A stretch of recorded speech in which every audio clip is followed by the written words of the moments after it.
Shalom Bapak, Ibu, Saudara-saudari sekalian dalam Tuhan Yesus. Kebaktian akan dimulai dan juga sore ini akan diadakan perjamuan kudus. Mari siapkan hati kita, saya undang jemaat bangkit berdiri.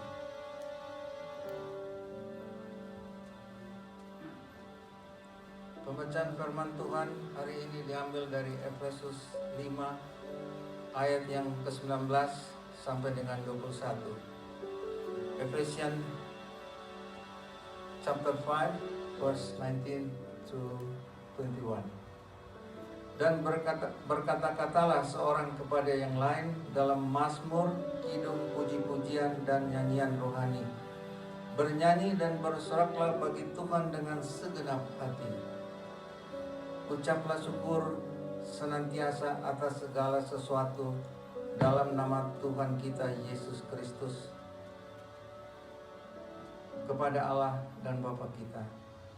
Dan rendahkanlah dirimu seorang kepada yang lain di dalam takut akan Kristus.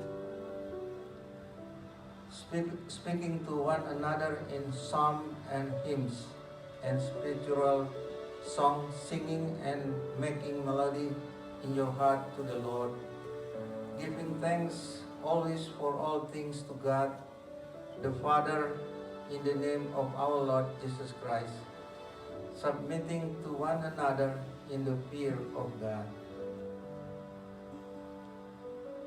Khotam salam. Pertolongan kepada kita adalah dalam nama Tuhan dan perbuatan tangannya. Kasih karunia dan damai sejahtera dari Allah Bapa dan Tuhan Yesus Kristus turun atas kita semua. Our help is in the name of the Lord, Creator of heaven and earth, who is forever faithful and never forsakes the work of His hand. Grace and peace from our God the Father and the Lord Jesus Christ be upon us. Amen.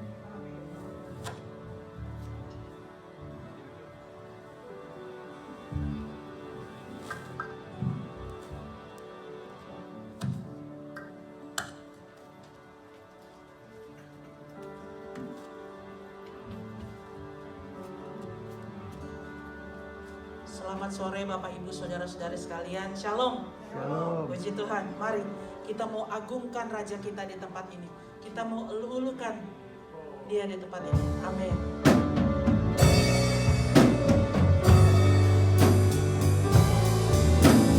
Haleluya. Kita mau angkat suara kita. Katakan Dia diagungkan. Dia diagungkan, Raja diagungkan tinggi. Kami pujinya, Dia diagungkan selamanya, Dia agung. Puji namanya, Yesus Tuhan, Yesus Tuhan, kebenarannya memerintah, surga bumi bersuka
hati kami datang Tuhan. Karena Engkau begitu baik.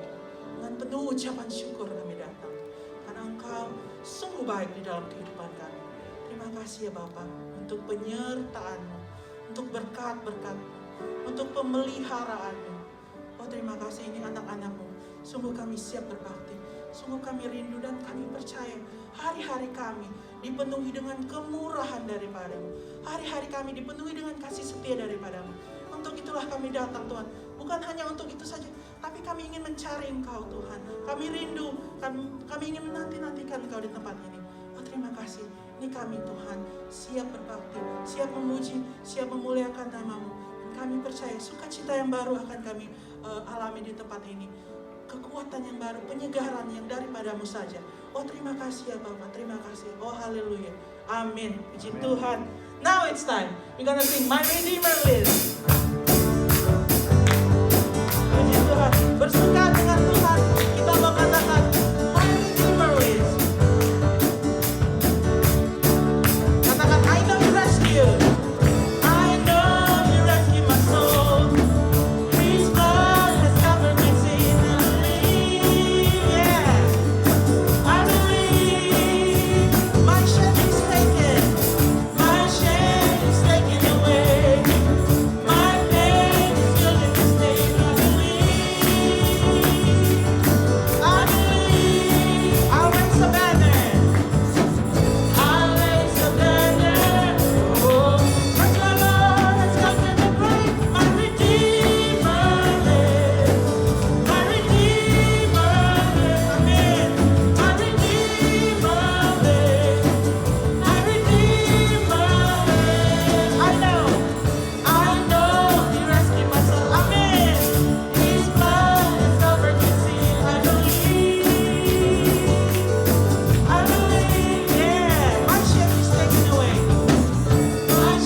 bersama Tuhan.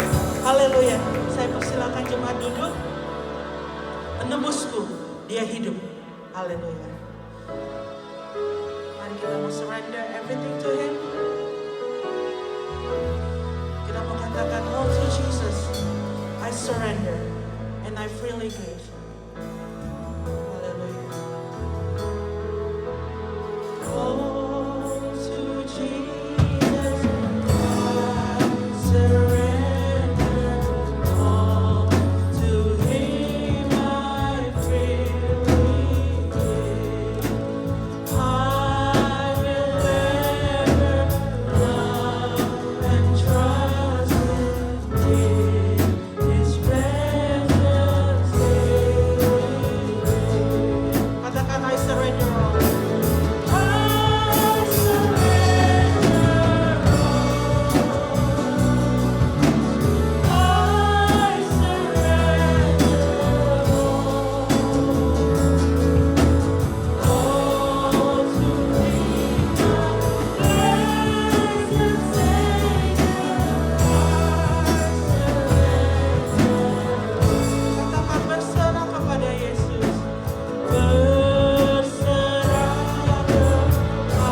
kuasa-Mu membantu kita.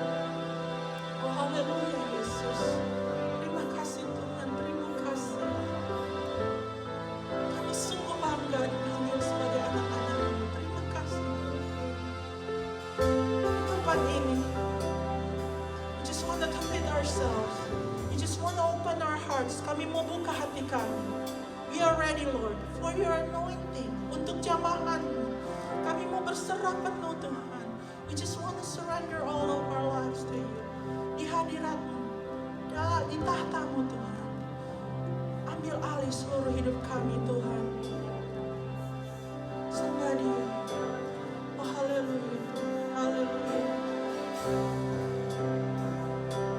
Katakan, ku buka hati. Ku buka hati untuk jamahan-Mu, amin. Berserah penuh di hadirat-Mu. Kau ambil alih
Ya Tuhan, tiba saatnya kami ingin mendengarkan firman-Mu, satu-satunya sumber informasi yang benar, sumber informasi yang menghidupkan, yang membawa kami ke surga.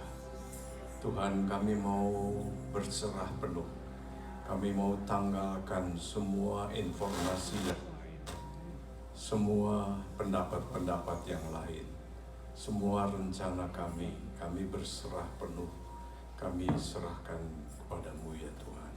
Saat ini isilah kami dengan firman-Mu, dalam nama Tuhan Yesus kami sudah berdoa. Amin. Silakan duduk. Saudara-saudara sekalian, kita semua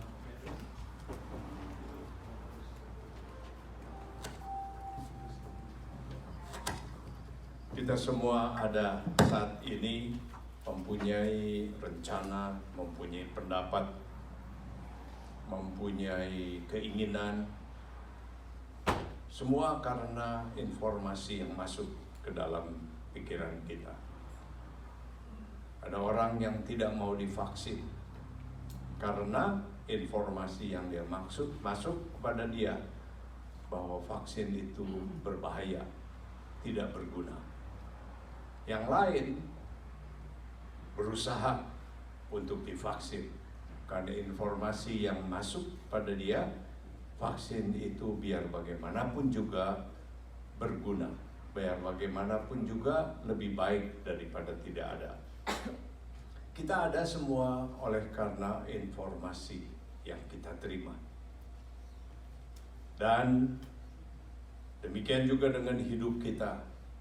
Kita memilih datang ke gereja karena kita percaya pada informasi bahwa kalau hari Minggu Tuhan memanggil kita untuk datang mendengarkan firman, bersekutu dengan saudara-saudara seiman. Lalu kemudian muncul, bagaimana kalau kita berada di gereja yang ada orang yang kita tidak senang oleh karena orang itu tidak hormat, tidak menyapa, orang itu tidak baik kelakuannya, malah menjelek, memburuk-burukan kita. Lalu masuklah dalam diri kita informasi itu. Lebih baik kamu tidak ke gereja, cari gereja yang lain, masih ada. Lalu informasi lain lagi masuk, tetap setia saja, latihan. Kalau di gereja disinggung, itu berarti kita latihan untuk jangan tersinggung, latihan untuk kita rendah hati, latihan untuk kita mengasihi. Lalu kita pilih mau ikut informasi yang mana. Nah, kalau kita ikut yang satu, kita ada di gereja tetap. Kalau ikut informasi yang ke lain, kita sudah tidak ada lagi di gereja itu. Kita semua bertindak oleh karena informasi yang masuk kepada kita. Bagaimana saudara kalau sekarang ini semua informasi yang saudara ada itu ada racunnya, ada bahayanya. Lalu kemudian kita datang kepada Tuhan, kepada Roh Kudus. Tuhan sendiri ada di surga, kita tidak bisa lihat, tapi Roh Kudus ada di hati kita. Kita bisa tanya pada Roh Kudus di hati kita. Tuhan, informasi yang mana yang Tuhan mau beri padaku? Aku mau ikut itu. Aku serahkan yang lain semua. Itulah waktu kita menyanyi, berserah penuh seluruh hidupku. All to Jesus I surrender. Kalau kita menghayati, itu adalah kunci keberhasilan hidup kita. Kita mau cuma ikut pendapat dari Tuhan. Kita tidak mau ikut pendapat kita, walaupun kita sangka ini yang benar, itu yang benar. Semua kita tidak mau percaya, cuma mau percaya pada Tuhan Yesus. Hari ini kita merenungkan tentang the cross. Bagaimana Rasul Paulus menghargai akan salib. Galatia pasal 6 ayat 14. Ya, boleh tolong dipasang. Galatians chapter 6 verse 14. Mari kita baca bersama bahasa Indonesia dulu. Tetapi aku, mari baca bersama-sama. Bisa melihat ya. Tetapi aku sekali-kali tidak mau bermegah selain dalam salib Tuhan kita Yesus Kristus. Sebab olehnya dunia telah disalibkan bagiku dan aku bagi dunia. Penghargaan saudara dan saya kepada salib bagaimana saat ini? 100% segala-galanya salib, atau mungkin karena kita orang Kristen kita tidak akan 0% ya. Kita tidak akan sama sekali tidak. Salib itu sudah berita lama, berita ini semua kita sudah tidak hargai lagi. Barangkali kita masih ada 80% barangkali kita menghargai. Ada juga mungkin yang 60%. Barangkali ada juga yang 50-50 ya. Salib boleh juga. Tapi hidup di dunia masih perlu untuk kita puaskan keinginan kita. Saudara Rasul Paulus mengatakan, aku sekali-kali tidak mau bermegah, bangga, bersenang-senang selain dalam salib Tuhan kita Yesus Kristus. Sebab olehnya dunia telah disalibkan bagiku. Wah, sebabnya aja kita mungkin susah untuk mengerti. Dunia disalibkan bagiku. Dunia dihinakan, dunia ditolak, dunia disengsarakan, dunia disingkirkan. Itulah pengertian dunia disalibkan bagiku. Bagiku dunia itu semua seperti salib. Ya, sudah. Bagi kita dunia bagaimana, saudara? Wah, apalagi Amerika. Ya, masih barang-barang di dunia bagaimana kita semua. Tapi bagi Rasul Paulus, dunia telah disalibkan bagiku. Dia tuju yang satu-satunya, dia hanya mau menyenangkan hati Tuhan. Dan aku juga disalibkan bagi dunia. Aku ditolak oleh dunia. Aku dihina oleh dunia. Aku disengsarakan oleh dunia. Tapi aku mau bermegah-megah di dalamnya. Aku mau bermegah dalamnya. Mengapa bisa begitu Rasul Paulus? Ingat latar belakang Rasul Paulus tadinya siapa? Orang yang sangat menghina pengikut-pengikut Tuhan Yesus. Sekalipun dia tahu Tuhan Yesus sudah disalibkan, baik dari berita ataupun mungkin dia juga dengar, dia masih mengalami itu semua mungkin waktu dia masih kecil, kita tidak tahu. Tapi dia sangat membenci bahwa pengikut Tuhan Yesus itu. Mengapa dia bisa berubah? Mengapa tadinya dia bisa benci? Tidak lain karena informasi yang dia terima. Dia belajar dari para kepala-kepala imamnya. Wah, ini penyesat besar, harus dibasmi semua. Dia percaya informasi itu, maka dia menjadi pembenci daripada orang Kristen. Tapi waktu matanya dibuka, dapat informasi yang baru, dengar suara dari atas yang berkata, Saul, mengapa engkau aniayakan aku? Mengapa engkau menyalibkan aku? Wah, dia percaya itu adalah suara dari Tuhan karena luar biasa sekali. Ya, siapakah engkau Tuhan? Katanya begitu. Akulah Yesus yang engkau salibkan, engkau sengsarakan.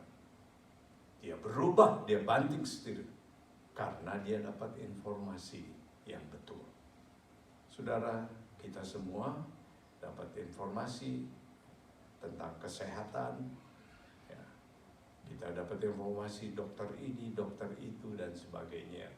Kita dapat informasi vitamin ini, vitamin itu. Dan semua berita itu macam-macam sudah jumlahnya. Tapi kembali, maukah kita sadar bahwa semua informasi yang di dunia ini tidak ada yang sempurna dan kita perlu mempunyai Tuhan. Dan satu-satunya kita bisa ikuti pendapat Tuhan adalah kalau kita mau sangkali diri kita mau salibkan diri kita. Kita masuk kepada slide yang pertama, ya, Land, remember the cross. Hari ini, mulai dari hari Rabu yang lalu, secara tradisional gereja yang memelihara sejarah, dia menyelenggarakan atau memperingati yang disebut Ash Wednesday, disebutkan hari Rabu Abu. Mengapa? Karena kita manusia perlu selalu diingatkan bahwa hidup itu adalah sementara. Hidup yang pendek ini sementara. The physical life, hidup jasmani kita ini yang kita mulai dari little seed, dari benih yang kecil seperti debu, lalu dia berkembang. Ya, kalau kita lihat bayi, dia berkembang, lalu makin lama makin besar, dewasa, indah, tapi kemudian menjadi tua, mulai keriput, lalu dikatakan akan kembali menjadi tidak berarti. Back to dust again. Bapak-bapak gereja yang bijaksana melihat perlunya ada masa di mana disebutkan Lent, yaitu Lent ini berasal dari lengthening of daily hours, yaitu musim spring, musim semi. Sementara dunia memakai waktunya untuk berpesta-pesta, bersenang-senang, piknik sana-sini karena musim semi, matahari yang hangat mulai timbul, umat Tuhan didorong untuk memperhatikan hal-hal yang surgawi. Prepare for the heavenly, eternal springtime, untuk adanya musim semi yang abadi, yaitu di surga. Karena itu Lent ini adalah satu masa untuk malah berduka cita. Berduka cita yang dirayakan selama 40 hari atau dipelihara, maksudnya diselenggarakan secara 40 hari, berduka cita untuk kemudian disambut dengan sukacita pada waktu hari Paskah, Easter. Yang menarik, gereja Eastern Orthodox Timur, menyebutkannya kesedihan yang cemerlang. Saya juga menarik sekali mendengar ini, kesedihan yang cemerlang. The bright sadness, katanya. Bright sadness. Tapi tidak heran, saudara, saya diingatkan Matius pasal 5 ayat 4, Tuhan Yesus berkata, berbahagialah mereka yang berduka cita, karena mereka akan dihiburkan. Jadi pada masa Lent ini, orang percaya dia mengadakan puasa, dia mengadakan spesial khusus waktu untuk mendermakan harta bendanya, uangnya. Dia juga menyingkirkan kebiasaan-kebiasaan yang dia tahu tidak buruk, yang buruk, yang Tuhan tidak suka, yang pasti Tuhan tidak senangi, dan dia belajar hidup sederhana pada masa Lent ini. Artinya kita mengadakan waktu untuk berusaha lebih sungguh-sungguh menyangkali keduniaan, menyangkali keinginan daging kita. Nah, saat ini apa yang ada di dalam pikiran saudara, pendengar, ya, ini semua apa yang ada di dalam pikiran saudara, apa yang ada di hati saudara, apa yang saudara mau buat menghadapi atau memasuki musim semi ini, springtime ini. Kalau saudara banyak membaca WhatsApp, Facebook, TV, semua informasi itu masuk kepada saudara. Iklan-iklan ini, iklan itu semua masuk. Mungkin cruise tidak lama lagi akan dibuka dan seterusnya. Saudara-saudara, semua informasi itu benar atau salah, berguna atau tidak, masuk kepada kita semua. Kita semua kemudian memutuskan mau terima atau menolak informasi-informasi itu. Kalau saudara dan saya membaca Alkitab juga atau mendengar renungan, atau saudara berdiskusi, semua interpretasi dan semua saran-saran masuk ke dalam pikiran kita. Lalu kita ini menyaring dan mau mana yang mau kita terima, mana yang kita mau tolak. Semua itu adalah keputusan saudara dan saya. Beruntunglah saudara, saya dan saya, kalau kita memilih informasi yang benar. God's message adalah informasi satu-satunya yang benar. Pesan Tuhan, satu-satunya firman yang benar. Mari kita renungkan sedikit kepada suasana di Firdaus. Firdaus pada waktu itu. Firdaus adalah tempat yang indah, tempat yang menyenangkan. Semua ada, serba ada bagi Hawa dan Adam. Dan Hawa ditawarkan dua macam informasi itu. Yang satu datang dari Tuhan, yang lain datang dari si ular. Nah, ular itu menarik sekali, di dalam bahasa Ibrani dikatakan najas. Najas ini kemudian di bahasa Latin disebutkan Lucifer, yaitu the shining one, yang bersinar. Rasul Paulus mengatakan iblis adalah seperti malaikat terang. Jadi informasi-informasi yang diberi iblis itu juga terang, tapi terang yang menipu. Ya. Engkau akan menjadi seperti Allah, engkau menjadi tahu baik dan jahat. Wah, bukan main menariknya buat Hawa ini.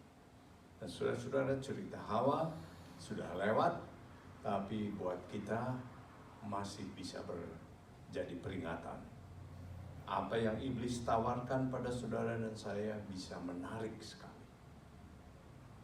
Dan tentunya semua tawaran yang dari dunia itu harus dibuat menarik. Kalau tidak menarik, tidak bisa menarik hati orang, ya, tidak bisa membuat orang.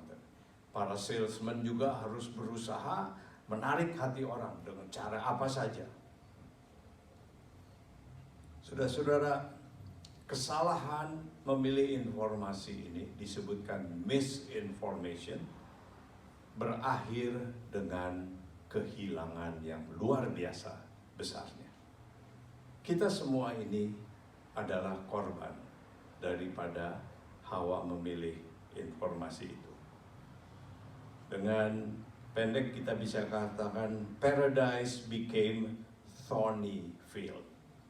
Firdaus berubah menjadi padang duri, padang gurun, dan berakhir atau membawa akhirnya kepada salib. Kalau tidak ada kesalahan di Firdaus itu, tidak perlu ada salib.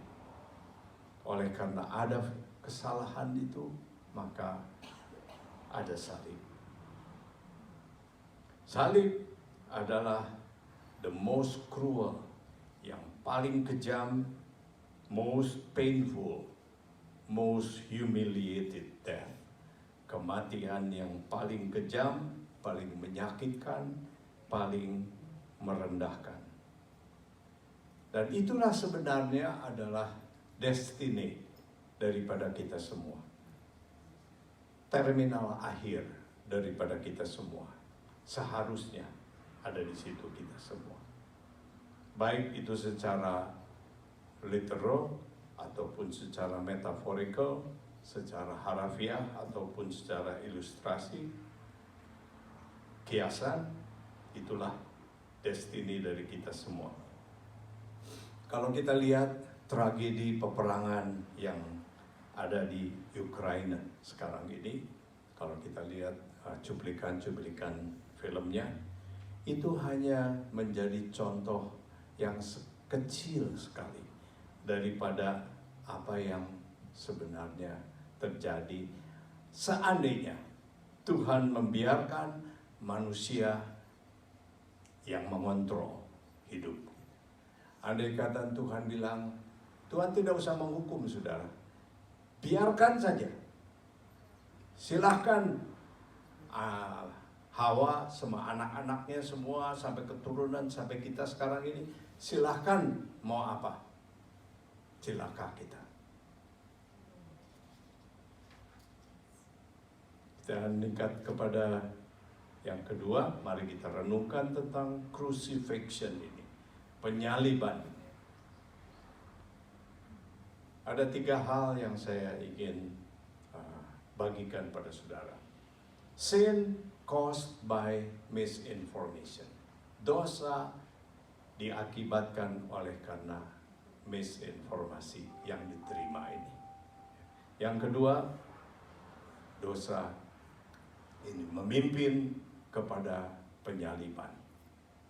Dan yang ketiga adalah kita bisa pilih. Kita mau crucify kita punya daging atau kita punya spirit, kita punya roh. Rasul Paulus mula-mula dengan dagingnya, dengan kebanggaannya, dia kejar-kejar semua pengikut Tuhan Yesus. Dia bangga, dia anak keturunan asli Israel dari suku Benyamin. Suku Benyamin itu kebanggaannya, raja yang pertama itu Saul dari Benyamin. Dan dia bangga juga, dia disunat semua pada hari ke-8. Pokoknya semua aturan-aturan sempurna dia jalankan semua.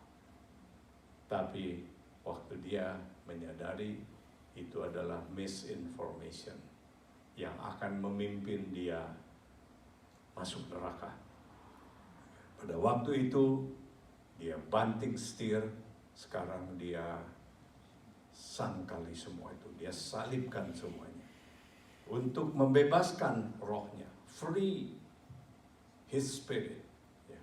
Jadi kita sebenarnya harus memilih selalu, kita mau crucify our flesh and free our spirit, atau kita mau indulge, menikmati kedagingan, dan kita crucify our spirit. Semua bentuk dosa mempunyai akar yang sama, yaitu percaya kepada misinformasi dari iblis ini. Dosa makan buah terlarang. Dosa Kain membunuh Habil saudaranya. Dosa saudara dan saya kadang-kadang kita serakah. Dosa hawa nafsu, dosa benci, dosa menghamburkan waktu, menghamburkan uang, menghamburkan air, menghamburkan resources. Dosa semua ini diakibatkan karena kita percaya kepada informasi yang keliru ini. Tidak apa-apa, itu bagus, itu menyenangkan. Itulah sebabnya kita pilih. Seperti yang saya sudah sebutkan tadi, manfaat kesehatan dari vaksin, dari obat-obat ditolak oleh karena misinformation. Problem-problem dalam keluarga, dalam pernikahan, bahkan perceraian terjadi oleh karena perbedaan-perbedaan paham. Perbedaannya datang dari mana? Informasi yang diterima. Masing-masing punya ide, punya pikiran, yang lain punya ide, pikiran, bertentangan, lalu kemudian berantemlah mereka ini. Katolik, Protestan, semua mengaku Tuhannya Tuhan Yesus. Tapi dalam sejarah mereka membunuh satu dengan lainnya. Denominasi after denominasi, aliran demi aliran mengalami perbedaan-perbedaan yang tajam dalam antara mereka. Dalam perkataan lain sebenarnya pengikut Tuhan Yesus pun saling menyalibkan satu dengan lainnya. People are crucifying one another instead of loving and supporting one another. Bukannya saling mengasihi, bukannya saling memaafkan, tapi saling membenci. Semua oleh karena akibat misinformasi yang mereka pegang. Saudara-saudara, seharusnya yang dipegang adalah perintah Tuhan. Perintah Tuhan, ampunilah. 70 kali 7, ampuni. Pada waktu Tuhan mengatakan 70 kali 7 itu luar biasa, saudara, bagi orang yang mengerti angka 7 di dalam sejarah umat Tuhan. Itu angka sempurna boleh dikatakan, di mana Tuhan menciptakan 6 hari, hari ke-7 Tuhan berhenti dan Tuhan mengkuduskannya. Dan orang Israel sepanjang sejarah harus berhenti pada hari ke-7 itu, ya, hari Sabat mereka harus berhenti, sebab untuk menghormati Tuhan. Angka 7 luar biasa. Lalu kemudian dikatakan ada Jubilee, tahun Jubilee, tahun yang ke-50, 7 kali 70 kalau nggak salah. Pokoknya angka 7 itu luar biasa sekali. Ya. Waktu umat Tuhan dibuang ke Babel, oleh karena tidak ketulungan mereka menyembah berhalanya, terus menerus, sudah diperingati berkali-kali, masih terus saja. Tuhan katakan diperlukan 70 tahun untuk mereka ini bisa bersih, sadar dari dosa. Saya kira Israel sejak kembali tidak lagi menyembah patung. Ya. Mereka memang masih ditipu iblis lagi. Mereka pegang Taurat hebat, kuat, tapi mereka tidak punya lagi patung-patung.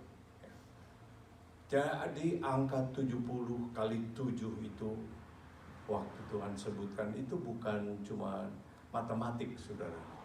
Tuhan Yesus tidak maksudkan hitung kalau orang minta ampun sekali, 2 kali sampai 490 misalnya. Bukan. Maksudnya betul-betul engkau ampuni. Terus menerus Tuhan juga mengampuni kita. Saudara-saudara, Tuhan Yesus dalam Yohanes 17, kalau saudara nanti, kalau belum pernah baca, saudara baca nanti. Hitung berapa kali Tuhan Yesus mengatakan supaya mereka mendoakan supaya mereka murid-murid Tuhan menjadi satu. Ya. Saya hitung 4 kali. Barangkali saudara bisa hitung beda. Saya hitung ada 4 kali. Tuhan Yesus saja yang mengatakan kalau doa jangan diulang-ulang. Tuhan Yesus mengulang sampai 4 kali. Dan saudara, sampai hari ini doa Tuhan Yesus masih belum berhasil. Karena bukan salahnya doanya, tapi manusia keras hatinya, bodohnya bukan main. Bodohnya manusia bukan main. Masih terus saja mau misinformasi diterima terus. Rasul yang besar saja, Rasul Paulus, itu tidak disangsikan lagi dedikasinya luar biasa. Masih bisa berantem dengan Barnabas yang disebutkan anak penghiburan. Oleh karena kelakuannya itu menghibur banyak orang. Hatinya mulia. Dia yang berani mendatangi Saul yang baru bertobat itu. Jadi dia sebenarnya teman dekat sama Paulus. Tapi beda pahamnya cuman apa? Markus yang pernah tidak setia mau diajak oleh Barnabas. Paulus pendiriannya dia tidak setia, gak boleh diajak lagi. Barnabas pendiriannya orang kan bisa berubah, kira-kira gitu ya. Jadi kenapa tidak? Itu saja bisa membuat mereka bertengkar, akhirnya mereka berpisah. Memang Tuhan dalam hikmatnya, kalau orang bertengkar, ya Tuhan pakai masing-masing pekabaran Injilnya jadi lebih banyak, yang satu ke barat, yang satu ke timur, begitu. Tapi tetap itu sesuatu yang tidak baik, sesuatu yang bisa dihindarkan. Saya pikir sesudah kita baca ayat itu, kalau saya jadi Paulus atau saya jadi Barnabas, waktu itu bagaimana? Ya sudah, ikut dulu. Ikut mana dulu? Ya, sekarang misalnya kalau saya jadi Paulus, ya sudah Barnabas maksa mau bawa Markus, ya sudahlah saya bawa aja. Jadi kalau saya yang jadi Barnabas bilang suruh tinggalin, ya sudahlah tinggalin. Saya nasihatin saja pada Markus, kamu jangan kecil hati ya. Kamu pakai saja waktu untuk mendoakan kita orang, begitu. Jadi bisa tetap akur, bisa sama-sama. Tapi itu kembali itu cerita. Tapi intinya adalah bahwa semua misinformasi itu bisa berakibat luar biasa besarnya. Nah, kenapa ada salib? Kenapa Tuhan memilih jalan salib? Saya melihat itu adalah untuk memperlihatkan, mendemonstrasikan betapa buruknya, betapa ugly-nya akan dosa mempercayai misinformasi itu. Tuhan mengirimkan anaknya yang dikatakan dalam Yohanes pasal 1 adalah pencipta semua, termasuk malaikat dan semua. Kalau tidak ada anak, tidak ada Tuhan Yesus, tidak ada semua, katanya.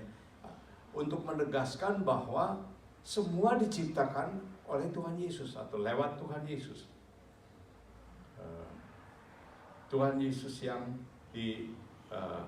menjadi pencipta ini ditugaskan oleh Tuhan, oleh Allah Bapa untuk mengangkat salib, untuk mengizinkan konsekuensi daripada dosa yang terburuk, yang terkejam, yang tersakit itu terjadi kepada dirinya sendiri. Coba renungkan sedikit. Ya.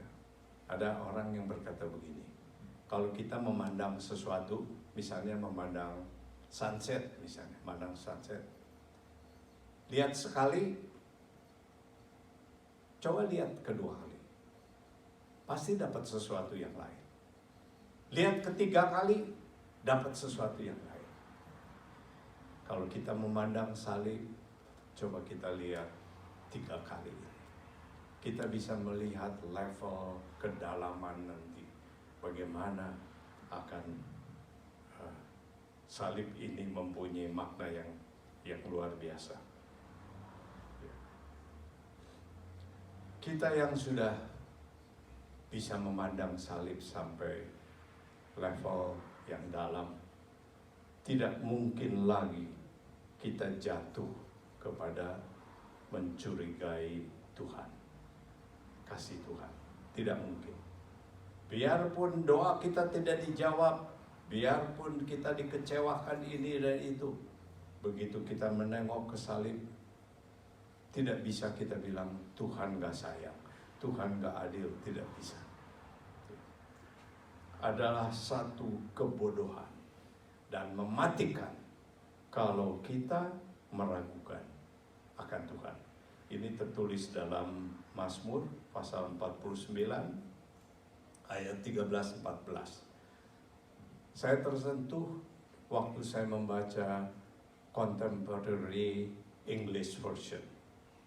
Dikatakan begini, "Here is what happened to fools and those who trust the word of fools." Ini yang terjadi kepada orang bodoh dan orang yang percaya kepada berita atau perkataan orang bodoh. Intinya, kematian menjadi gembala mereka. Itu. Nanti saudara boleh baca lagi sendiri.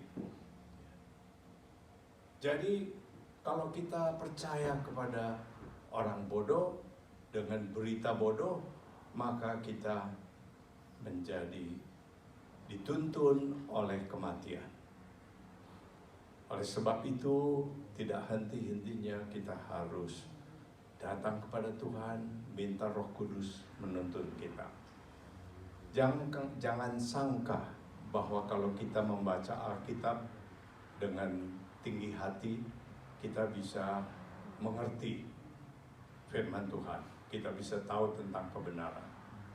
Alkitab harus dibaca dengan rendah hati. Di El Modi saya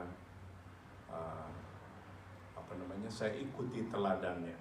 Oleh karena saya tersentuh. Dia katakan banyak sarjana-sarjana Alkitab tersesat. Membaca Alkitab tapi tersesat.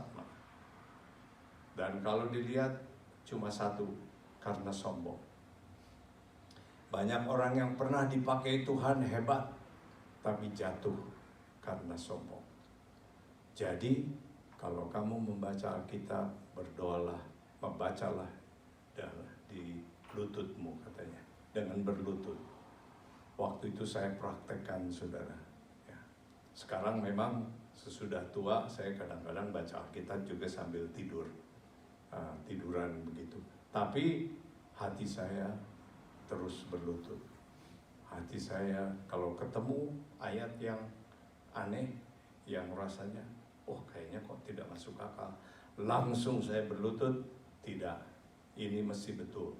Tuhan pasti betul. Saya saja yang belum mengerti. Saya saja yang belum tahu di mana itu indahnya ini. Jadi, dengan berlutut.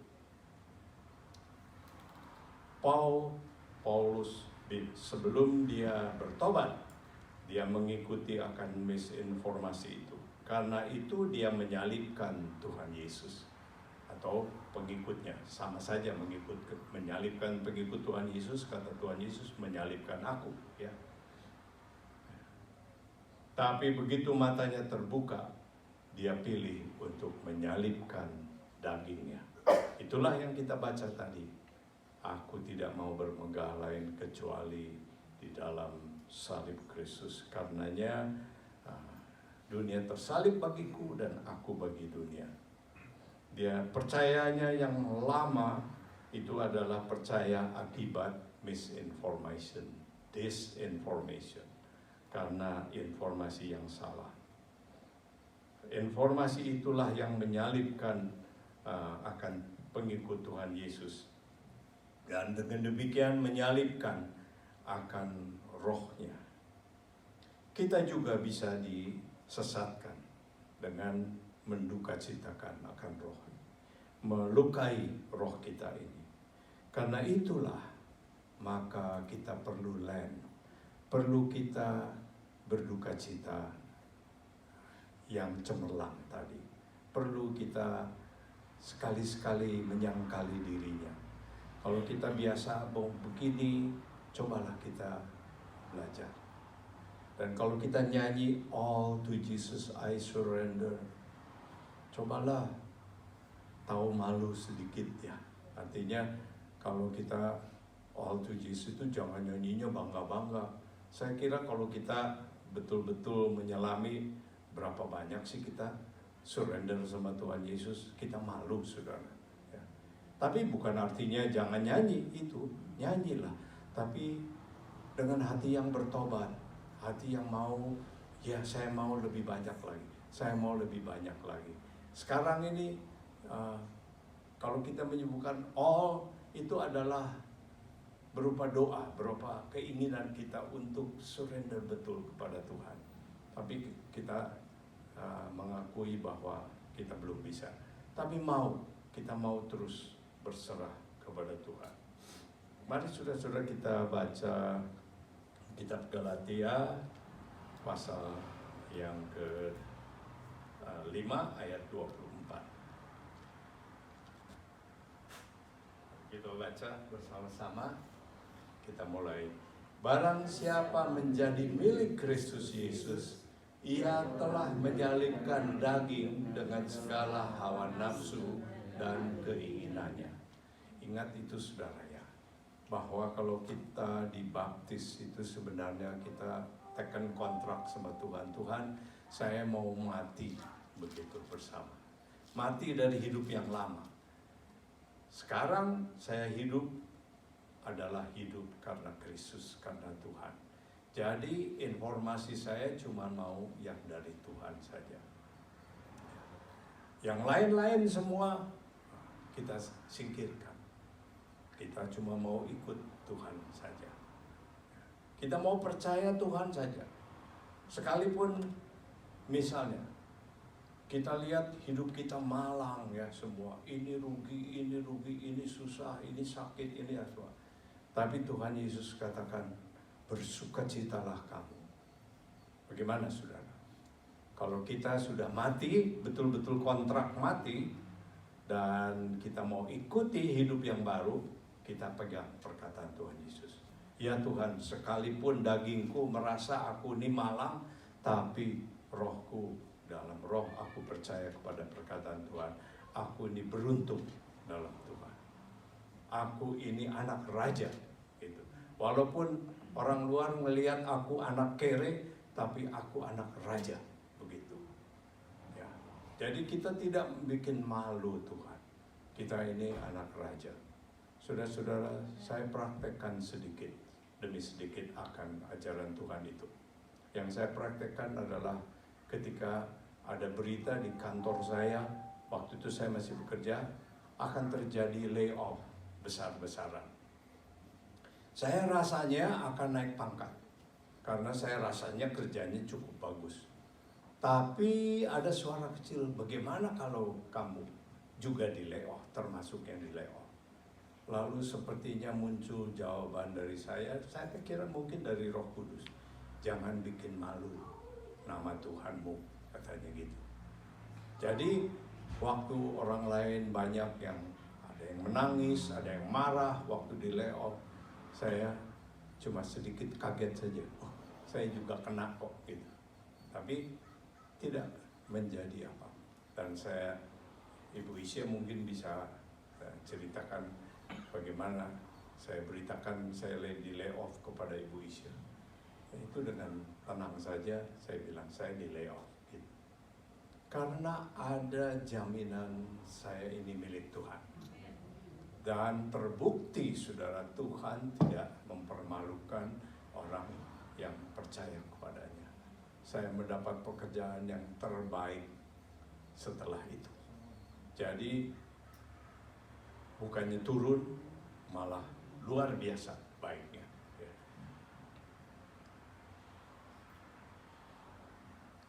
Kalau kita mendengar akan berita dari Tuhan, firman Tuhan,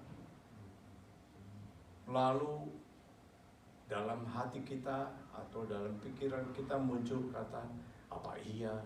Atau gampang aja itu ngomong begitu. Kita mau dengar yang mana, saudara? Usahakan kita dengarkan perkataan Tuhan. Sangkali itu semua yang meragukan kita.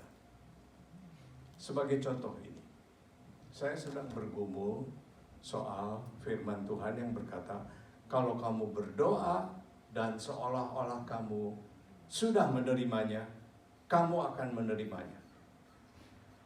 Jadi saya sudah coba praktekkan itu doa, saya percaya, tapi tetap tidak terjadi, saudara. Lalu saya mau bilang apa? Itu firman salah? Atau ada something wrong yang saya belum mengerti? Saya lebih baik memilih something wrong yang saya belum mengerti. Ayat lain lagi yang mengatakan, doa orang benar bila dengan sungguh-sungguh didoakan besar khasiatnya.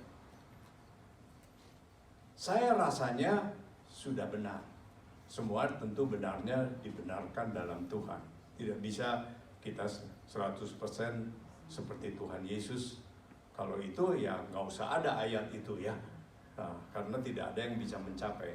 Tapi pasti yang dimaksud itu adalah ada standar yang manusia bisa capai. Doa orang benar, saya berusaha benar. Dengan sungguh-sungguh, saya berusaha rasanya sungguh-sungguh. Tapi kuasanya belum ada. Bagaimana itu? Yang salah siapa? Tidak mungkin ayat itu salah begitu. Jadi saya berusaha masih barangkali yang saya sangka benar itu belum benar. Cari lagi bagaimana supaya lebih benar. Barangkali yang saya sangka sudah bersungguh-sungguh itu masih belum cukup bersungguh-sungguh. Jadi cari lagi. Itu saya sedang usahakan sekarang. Ya, saya tidak tahu apakah dalam usia saya sudah 75 ini, apakah sebelum saya dipanggil Tuhan saya bisa mencapai itu atau tidak. Tapi saya sedang mengejar itu. Saya menjadikan doa itu. Saya ingin memiliki doa seperti Elia itu. Kalau kita dengar firman Tuhan, mari kita junjung tinggi firman itu. Pengertiannya mungkin kita perlu tanya lagi Roh Kudus, apa yang sebenarnya yang dimaksud. Tapi jangan kita menyangkali, menghina, atau mengatakan barangkali itu ditulis oleh orang-orang yang rohani. Jadi dia tulis-tulisnya tinggi-tinggi, tapi sebetulnya kita tidak bisa mencapainya. Lebih baik kita percaya pada firman. Mari kita lanjutkan dengan slide berikutnya. Kita mau menanjak kepada level lebih dalam dari salib. Ada forgiveness di dalamnya. Artinya apa dalam salib itu kita lihat sekarang, we are forgiven, kita diampuni. Lalu kalau kita diampuni apa? Kita juga harus mengampuni dengan generous ya. Kalau mengampuni itu jangan cuma hitung-hitungan. Saya udah sekali ya mengampuni. Baru sekali aja udah sombong. 2 kali, 3 kali kamu out. Ada istilah basketball. 3 strikes out katanya gitu. Ya itu basketball.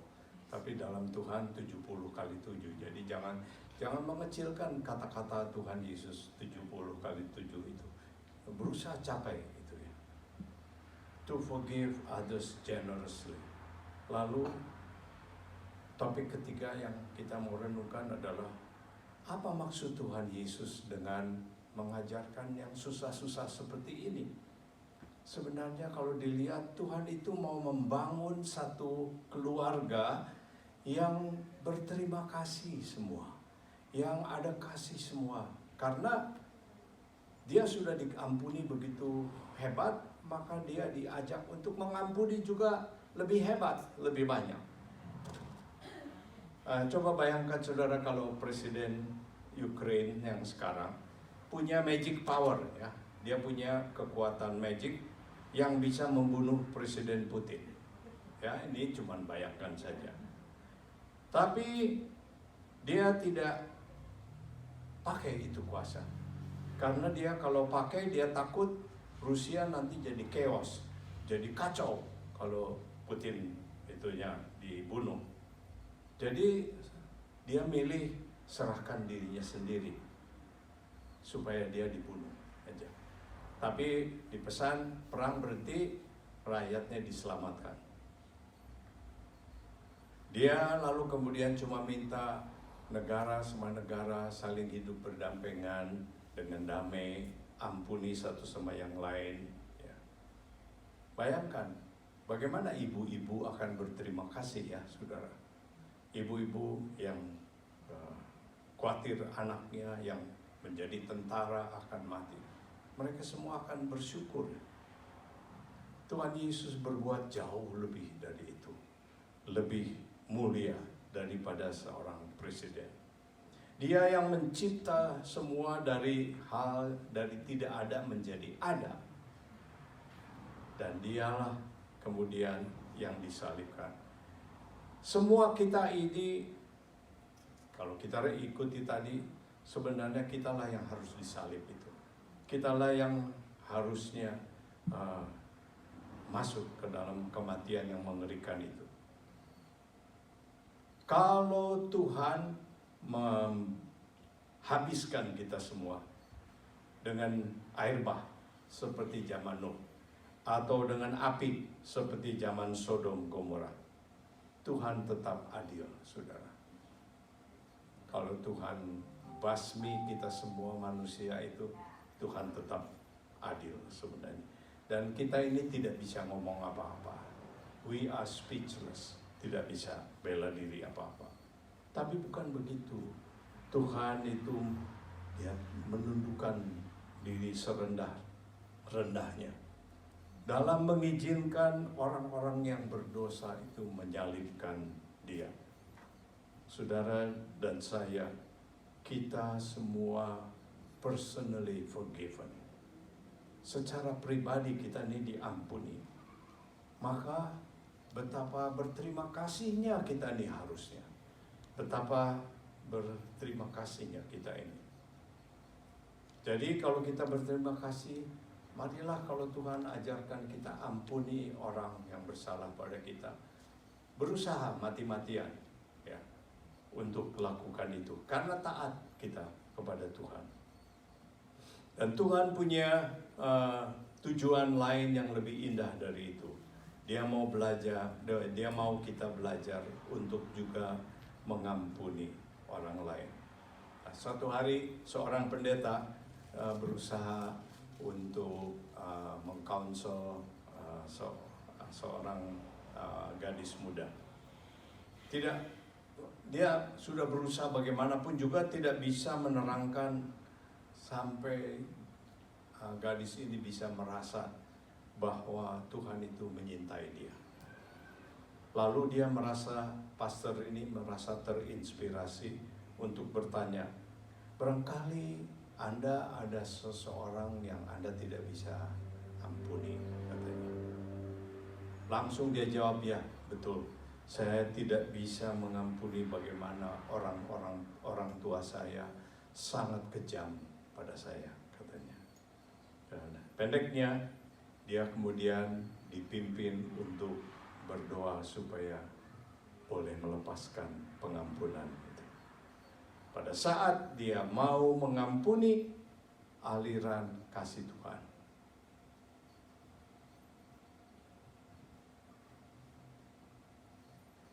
memenuhi hatinya. Pastor ini mengatakan, forgiveness is like a telephone line, katanya. Pengampunan itu adalah seperti kabel telepon.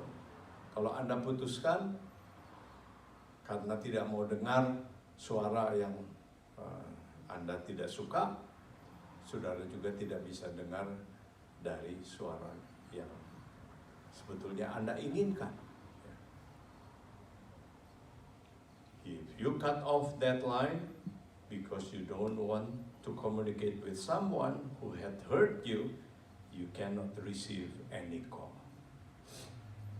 Tuhan menginginkan semua anak-anaknya hidup dalam harmoni, dalam rukun. Kita semua pada satu saat kita perlu mengampuni, pada saat lain kita perlu diampuni. Ya. Untuk maksud itulah Tuhan telah menahan siksaan yang kejam di salib itu. Mereka yang bisa melihat nilai ini akan diubahkan dan hanya bisa bermegah dalam salib itu, seperti yang Paulus buat. Slide yang terakhir, kita akan memasuki level sacrificial love, kasih yang berkorban.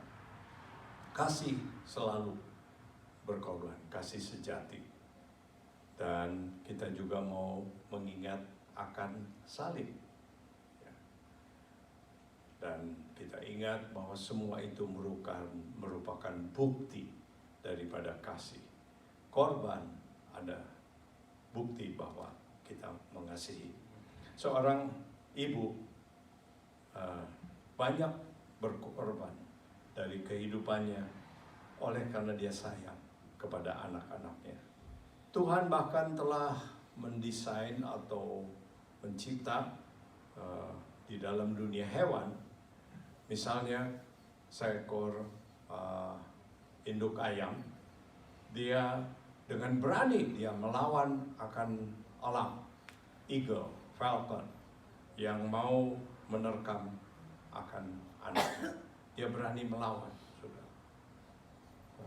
Para hero atau pahlawan-pahlawan, dia berani mengorbankan hidupnya bagi negaranya. Banyak orang Ukraine yang bukan Ukraine citizen sudah jadi American citizen. Yang lain banyak lari, ditahan, dia malah mau berjuang di sana. Walaupun tahu bahwa mereka kemungkinan besar mati karena menghadapi musuh yang Rusia yang begitu kuat. Tuhan Yesus juga mengatakan, a good shepherd is willing to die to save his sheep.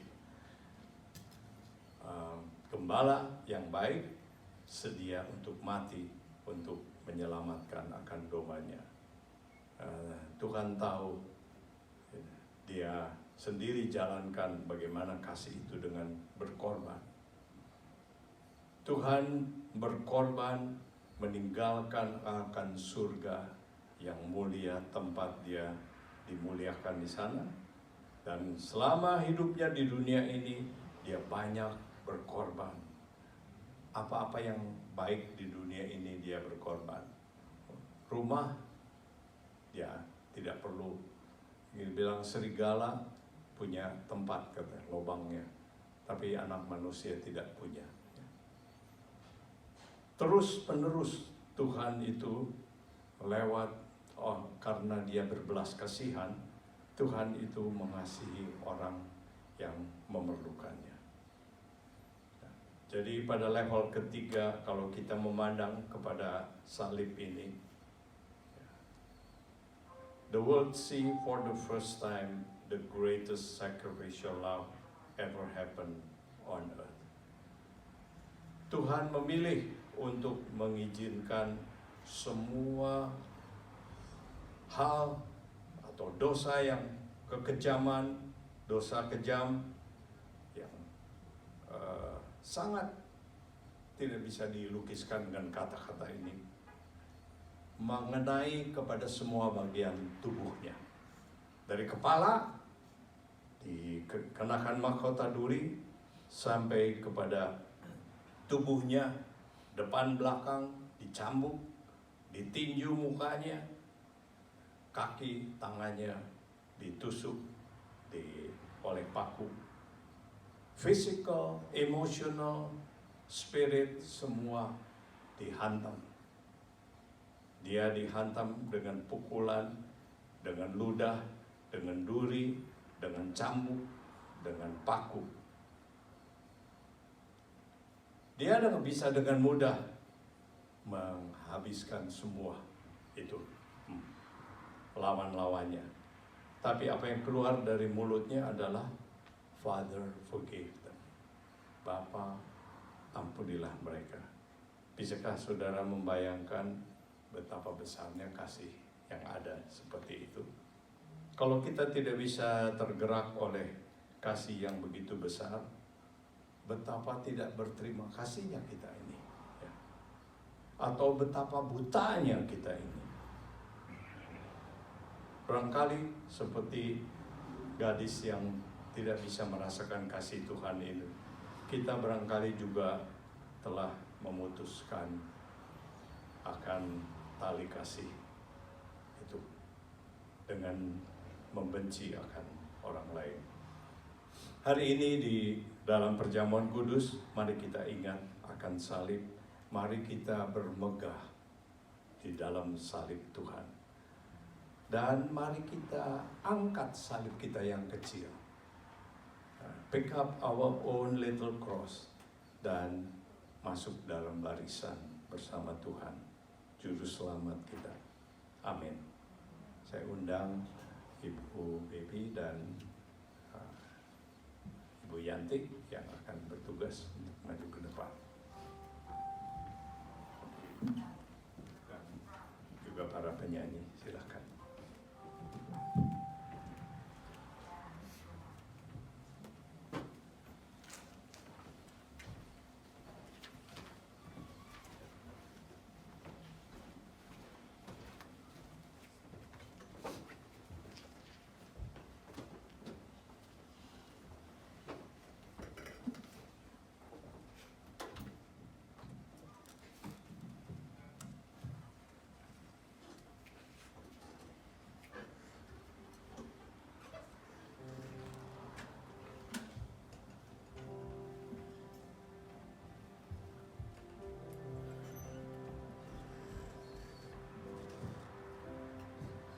Tidak banyak saya perpanjang lagi, tubuh dan darah Tuhan Yesus telah diberikan kepada kita semua, dan jika kita ambil perjamuan kudus ini dengan percaya, maka terjadilah sebagaimana yang kita percaya. Waktu air itu dibagikan, Tuhan Yesus mengubah air itu menjadi anggur. Dan Tuhan yang sama hari ini bisa mengubah setidaknya maknanya akan anggur ini menjadi darahnya. Secara tentu, secara rohani, kita semua bisa merasakan kasih-Nya. Tubuh dan darah Tuhan Yesus dibagikan kepada kita semua. Ditawarkan, maukah kita bersatu dengannya? Ambillah, percayalah.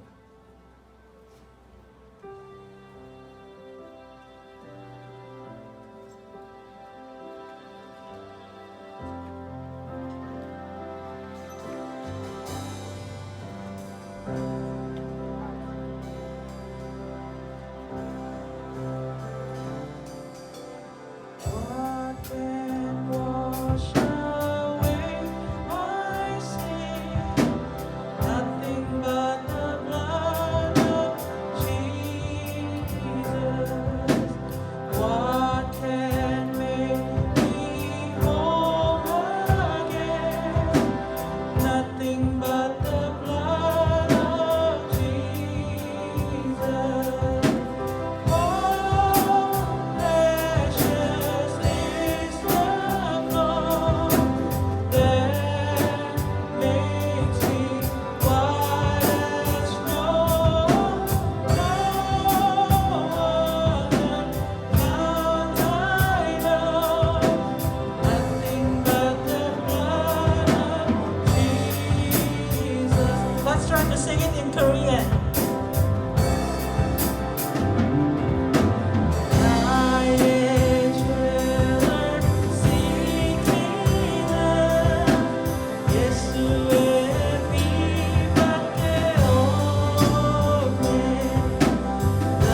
dipecahkan oleh karena kasih-Nya. Mari kita makan dan bersatu dengannya.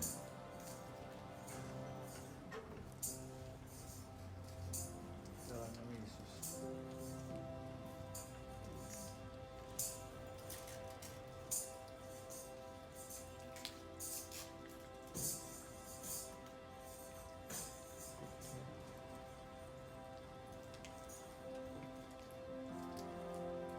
Darah Tuhan Yesus dialirkan sampai habis untuk kita semua. Mari bersatu dengannya. Dalam nama Tuhan Yesus.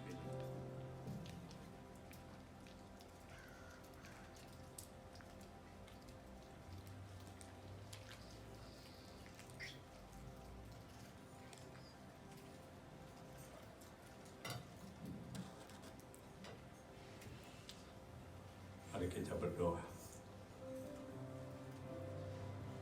Ya Tuhan, kami percaya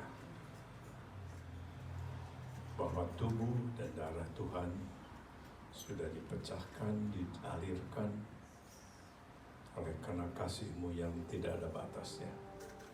Dan kami sudah terima makan dan minum bersama. Dan kami percaya telah bersatu dengan Tuhan, bersatu dengan tubuh dan darah kami semua. Tuhan, kami mau pikul salib kami masing-masing.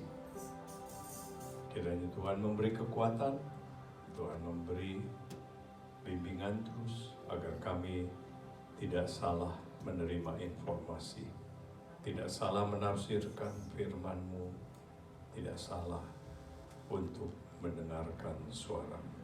Kami ingin dengar suara-Mu yang sejati bagi kami semua. Terima kasih Tuhan, tuntunlah hidup kami semua agar boleh menyenangkan hati-Mu. Dalam nama Tuhan Yesus kami sudah berdoa. Haleluya. Amin. Amin. Kita tetap berdiri, pengakuan iman.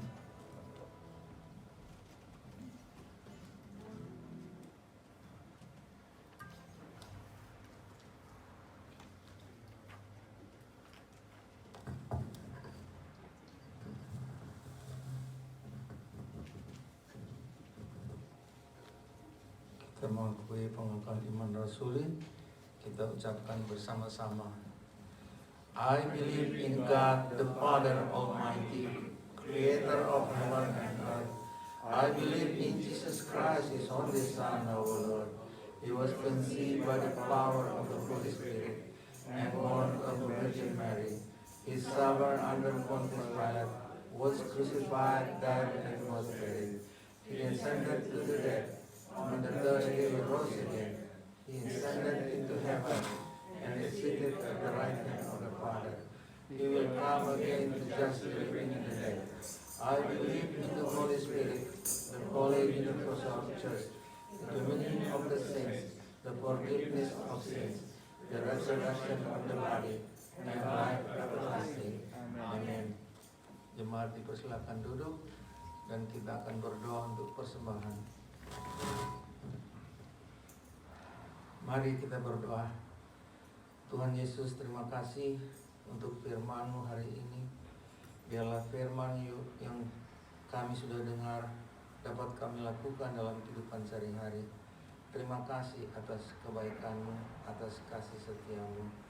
Dan saat ini kami juga akan memberi persembahan. Biarlah persembahan ini Tuhan memberkati untuk tangan-tangan yang memberi maupun orang-orang yang belum bisa memberi. Tuhan berkati kami semua Bapa. Biarlah persembahan ini dapat dipakai untuk kemuliaan nama Tuhan Yesus. Terima kasih Bapa, di dalam nama Yesus. Amin. Amin.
Saudara kami Esther yang akan mengalami angiogram,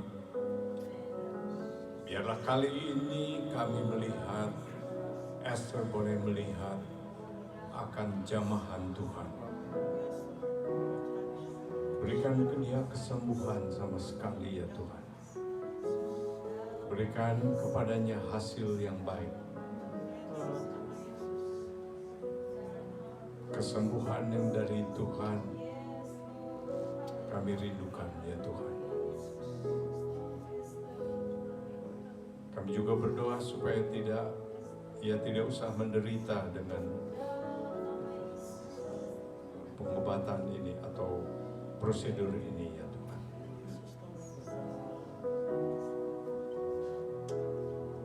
Kini kami berdoa juga bagi Pendeta Petrus ya Tuhan. Terima kasih, ia sudah berangsur lebih baik lagi. Kami mohon Tuhan terus membimbing dia jasmani dan rohaninya, sehingga ia lewat semua penderitaan ini keluar sebagai pemenang, keluar sebagai anak-Mu yang sudah disucikan oleh Tuhan, menjadi lebih bersinar lagi. Tuhan berikan dia kuasa-kuasa dalam pelayanannya ya Tuhan. Buka ladang pelayanan yang baru dari Tuhan bagi dia. Kami juga mendoakan Tuhan bagi semua saudara-saudara kami yang masih mengalami sakit, baik itu sakitnya cukup berat ataupun ringan. Kami mohon Tuhan anak-anak-Mu semua boleh mengalami jamahan Tuhan. Kami ingin melihat mujizat kesembuhan terjadi lagi di gereja ini ya Tuhan. Di gereja-gereja-Mu yang lain, di mana-mana Tuhan. Tuhan kami berdoa sekarang bagi suasana perang di Ukraina. Kami mohon Tuhan, tangan Tuhan demikian ajaib menyelesaikan perang ini. Kami tidak tahu apa yang terbaik bagi penyelesaian perang ini, tapi kami mohon boleh terlihat jelas bahwa Tuhanlah yang campur tangan dan menghentikan perang ini, membawa perdamaian lagi.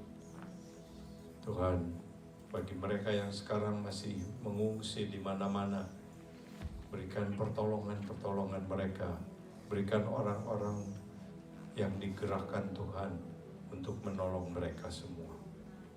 Biar mereka, terutama yang berdoa, boleh melihat Tuhan menjawab doa-doa mereka. Tuhan, kami juga berdoa bagi negara-negara yang lain di muka bumi ini. Biarlah mereka mengambil pelajaran-pelajaran yang baik dari Tuhan. Jangan mereka disesatkan oleh misinformation ya Tuhan. Tolong mereka menjadi lebih bijaksana oleh karena mau mendengarkan akan apa yang dari Tuhan. Biarlah dunia boleh diberi kesempatan lagi untuk mendengar suara Injil-Mu di mana-mana ya Tuhan. Bagi negara-negara yang masih menutup diri, tolonglah kuasa Roh Kudus bekerja di sana lebih dahsyat, sehingga tidak dapat dihalangi oleh manusia yang berdosa, yang bodoh. Terima kasih Tuhan Yesus. Kini kami berdoa juga bagi semua jemaat-Mu yang hari ini sudah mendengar firman-Mu. Biar terjadi transformasi dalam hidup mereka semua. Mereka mulai tidak percaya lagi kepada informasi lain selain dari Tuhan. Biarlah Roh Kudus menuntun mereka mengambil keputusan-keputusan yang sesuai dengan kehendak Tuhan. Terima kasih Tuhan Yesus. Haleluya. Kami sudah terima perjamuan kudus hari ini. Kami sudah bersatu kembali dengan Tuhan. Kami sudah lebih dekat lagi dengan Tuhan. Terima kasih Tuhan. Haleluya. Kini kami tutup dengan doa yang Tuhan Yesus ajarkan kepada kami. We pray the Lord's Prayer in English. Our Father who art in heaven, hallowed be thy name. Thy kingdom come, thy will be done on earth as it is in heaven. Give us this day our daily bread, and forgive us our trespasses, as we forgive those who trespass against us. And lead us not into temptation, but deliver us from evil. For thine is the kingdom, and the power, and the glory, forever and ever. Amin. Amin. Jemaat yang kasih Tuhan, terimalah akan berkat Tuhan. The grace of our Lord Jesus Christ, anugerah daripada Tuhan Yesus Kristus, the love of God the Father, kasih dari Allah Bapa, and the fellowship with the Holy Spirit, dan persekutuan dengan Roh Kudusnya, be with you always, menyertai saudara selama-lamanya. Amin. Amin. Sing my soul, my Savior unto thee.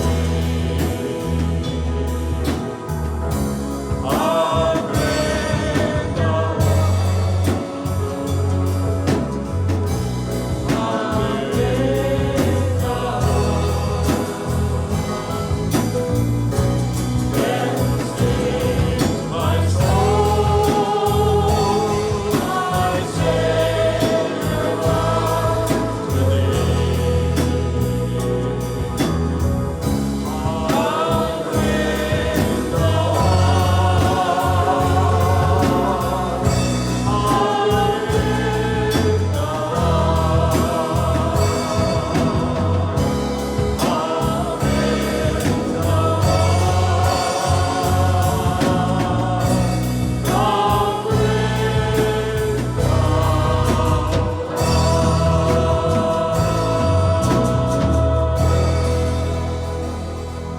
Have a seat and reflection.